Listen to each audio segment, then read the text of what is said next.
So, our focus this week is on coughs and wheezes, colds and sneezes. The respiratory viruses are upon us. It's autumn, and that's a favorite season for things like influenza, parainfluenza, which is the croup virus, and the RSV virus, which causes bronchitis or bronchiolitis, to come and infect our little kiddies. So, just a very quick overview on how different coughs sound. So, coughs, as we've learned, can come from the upper airway, sort of up to the trachea, or from the lower airway, which is your lungs, your bronchial tree, or even the lining of the lungs. And the upper airway, the most common cause of a cough by far is the common cold. So you're just producing extra mucus.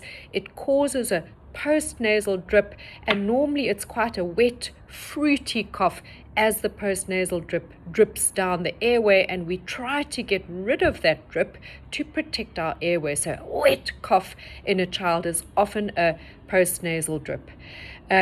As it goes down the trachea, if you have a laryngitis, it affects your voice box and you get a hoarse voice. And often children who are affected in the larynx and the trachea, when they're breathing in, they start to have difficulties. And if it's very severe, you can hear which is called stridor. And those children often wake up abruptly in the middle of the night with a breathing and the barking cough, because the larynx and the trachea are involved. Croup is very scary and responds very rapidly, usually, to a steroid. So if that happens in the middle of the night, you may need to visit your emergency department.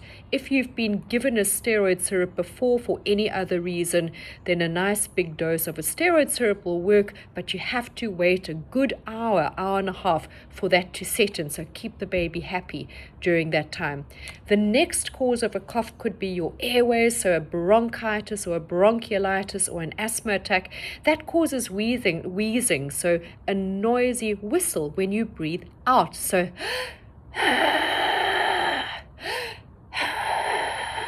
if that's fairly rapid, it's often bronchitis. If it's a bit slower, it can be an asthma attack. Obviously, if you're worried, you visit your doctor, but these are just the different kinds of noises. As it moves into the chest, causing a pneumonia, you have a more panting breathing. So in and out is rapid. So those are a couple of noises that can come with coughs: your wheeze, your creepy noise, and your wet cough from a cold, to try and help you differentiate where the cold is coming from. And please see your doctor when you are concerned.